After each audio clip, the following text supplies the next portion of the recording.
Hello students, we are again here with a new tutorial from the next chapter, chapter number 11, that is from part 3rd of our history textbook, and the name of the chapter is Rebels and the Raj, where we are going to read about the revolt of 1857 and its representations.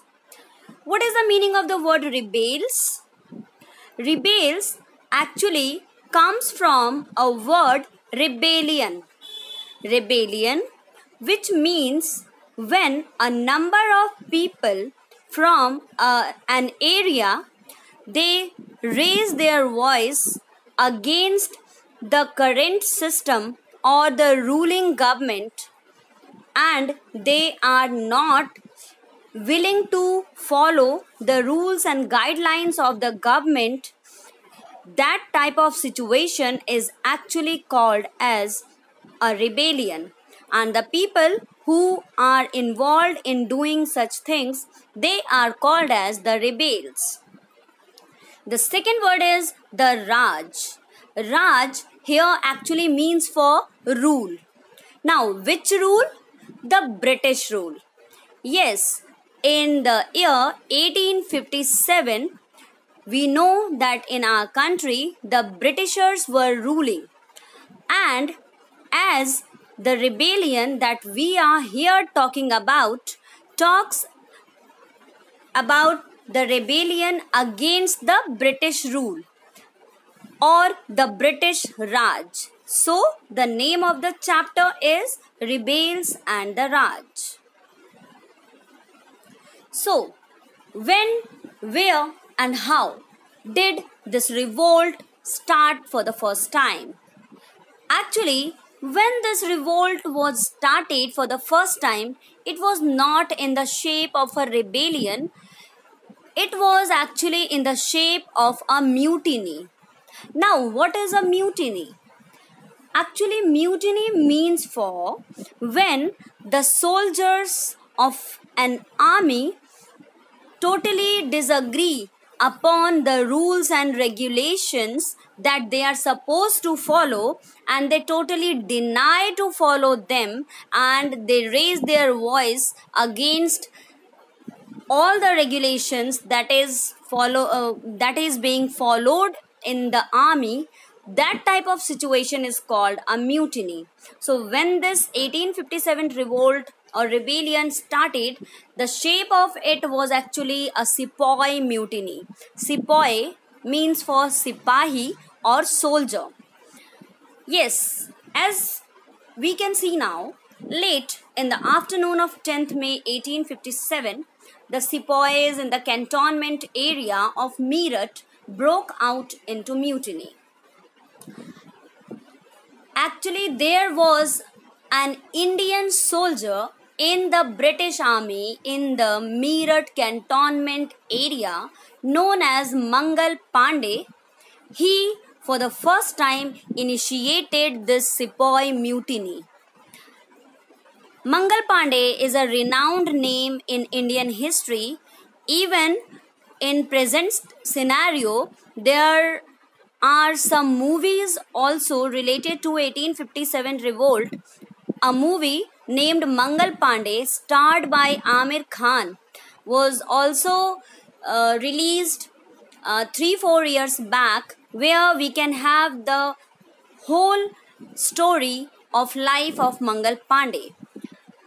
This time we are not going much deeper in the reasons why these things happened. Just a little bit to know about the immediate cause. Actually, there was a rumor that the soldiers who were supposed to use a new gun in the British Army, that gun was greased and polished with the fats of cows and pigs, which was threatening the religious and superstitious ideologies of both Hindus and Muslims. And when the same news was heard by the Indian soldiers, and they were told by the British officers to use that new gun with the new cartridges, they totally refused, as because those cartridges were too hard that they must be bitten by teeth, and it was not at all acceptable and admittable by both the Hindu and Muslim soldiers to use their mouths for cutting that cartridges that they had heard was greased with the fats of cows or pigs. So this was the immediate reason. So for this, at first Mangal Pandey totally refused to use that gun. Then he shot a British official. Very soon he was arrested, and on the next day he was also hanged. But this initiation done by him was not stopped here. Now all the Indian soldiers of the British army in the Meerut cantonment zone, they just rose into rebellion. They started to attack first infantry, then cavalry, and then the city men of Meerut also started joining them. They started attacking the white people, looting and plundering their bungalows and property. They also destroyed the record office, jail, court, post office, treasury, etc. And even the telegraph line to Delhi was cut. After that, all the sepoys from Meerut cantonment area reached at the gate of Red Fort at Delhi at the very next morning on 11th May 1857. They wanted to pursue the last alive successor of the Mughals, Bahadur Shah Zafar, who was at that time residing inside the Red Fort, to lead them in the revolt. Bahadur Shah Zafar, no doubt, was an old man at that time, but still, somehow or the other, the Indians were still believing the Mughal dynasty as their ruling dynasty and the successor as their emperor. And that was the reason the sepoys wanted. They actually told Bahadur Shah Zafar, "We have come from Meerut after killing all the Englishmen because they asked us to bite bullets that were coated with the fat of cows and pigs with our teeth." They demanded from the emperor that the emperor should bless them. The revolt thus acquired a kind of legitimacy, and when it carried the name of Mughal emperor, the common people, the local people, started joining the revolt. After that, how the mutiny spread? What was the pattern of the rebellion? The sepoys actually began their mutiny with a signal, either by firing gun or by raising the sound of a bugle. They first seized the bell of arms and plundered the treasury. Bell of arm means for the place where arms and ammunitions are kept by the army. So they seized all the arms and ammunitions in Delhi also. Then they attacked the government buildings, jail, treasury, telegraph office, record rooms, bungalows, and burnt them. Even they burned the records. Everything and everybody connected with the white men, they were started to be destroyed, burnt, or killed by the rebels. When Bahadur Shah persuaded to be the leader of the revolt, he announced some proclamations or some declaration letters in different languages like Hindi, Urdu, and Persian, and by his proclamation he called upon the population, both Hindus and Muslims, to unite, to rise, and to exterminate the Firangis. Moneylenders and the rich people also were attacked by the rebels. Individual Britons, they were just trying to save their lives and the lives of their families. One British officer have notified the whole incident as British rule collapsing like a house made of cards. As you can see in this picture, or how the ordinary people are joining the sepoys in attacking the Britishers in Lucknow. Lines of communication. If we talk about this topic basically deals with the similarities that was totally visible in the different cantonment areas which started to join the revolt at different places. When at different places soldiers started to raise their voices and to disobey the rules and regulations of British Army, we can have a glimpse of similarity and the same pattern to be used by the soldiers at different cantonment zones. The 7th Awadh Irregular Cavalry had refused to accept the new cartridges. They wrote to the 48th Native Infantry that they had acted for the faith and awaited the 48th order. Sepoys on their emissaries, they moved from one station to another. People were thus planning and talking about the rebellion. One incident provides clues as to how the mutinies came to be so organized.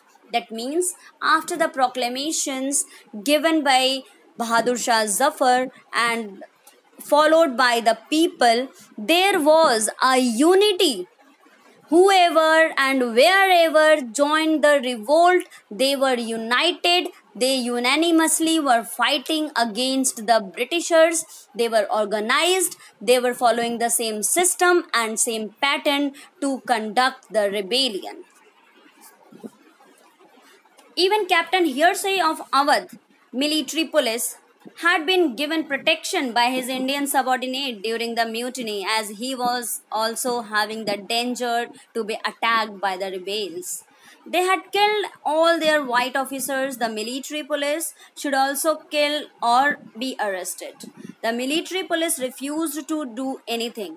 It was decided that the matter would be settled by a panchayat composed of native officers. According to Charles Ball, panchayats were a nightly occurrence on the Kanpur Sepoy lines, and sepoys started living in lines and shared a common lifestyle, which also shows the uniformity and the same organization among all the soldiers fighting from different areas, from different cantonment zones.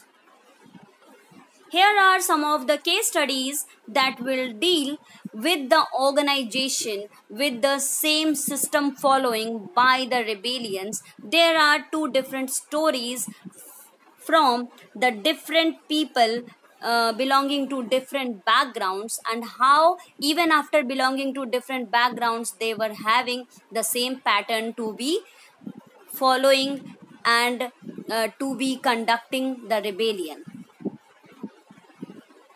Leaders and followers, if you talk about, yes, to fight against the Britishers, now leadership and organization was required for the sepoys and even for the common people. So what they decided that they should be led by those people who were already the leaders before the Britishers became their masters. Like in Kanpur, the sepoys and the people of town gave Nana Sahib, the successor of Peshwa Bajirao II, the chance to lead them. Actually, Nana Sahib was already having a personal grudge with the Britishers, the Britishers cut the pension of Nana Sahib to 50%, due to which Nana Sahib had to face severe difficulties. Then again in Jhansi, Rani Lakshmi Bai started leading the revolt. Rani Lakshmi Bai was also was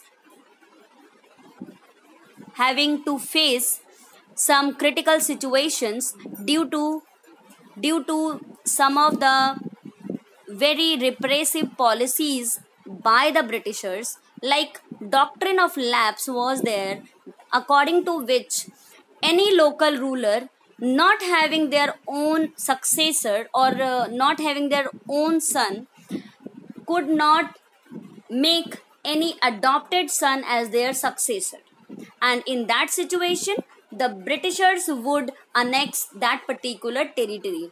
And we know, we have also heard about Rani Lakshmi Bai in history. She is having a grand historical background that we read in history.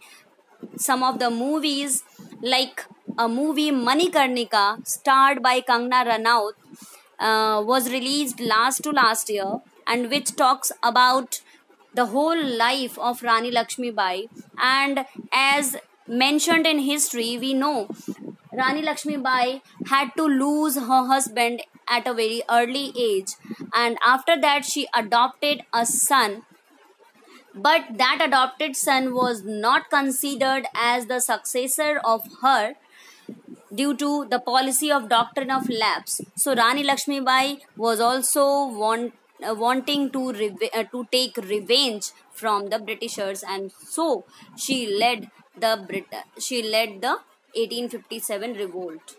After that, Tantia Tope, Kunwar Singh, Begum Hazrat Mahal, Nawab Wajid Ali Shah, they all from different areas fought against the Britishers. They led the 1857 revolt because all these rulers were having some or the other problem due to the British repressive policies.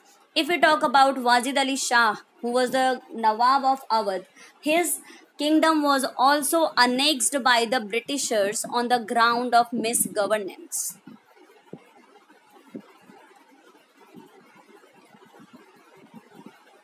Here is the picture of Rani Lakshmi Bai and Tantia Tope. Even Nana Sahib is also there, who we can imagine the valor as well as very courageous rulers from 1857 revolt. Then there are two different case studies of Shah Amal and Maulvi Ahmadullah Shah. Shah Amal, who was a big landlord from Uttar Pradesh, he also had to face difficulties due to the repressive land revenue policies by the Britishers. He also fought against the Britishers by joining the 1857 revolt.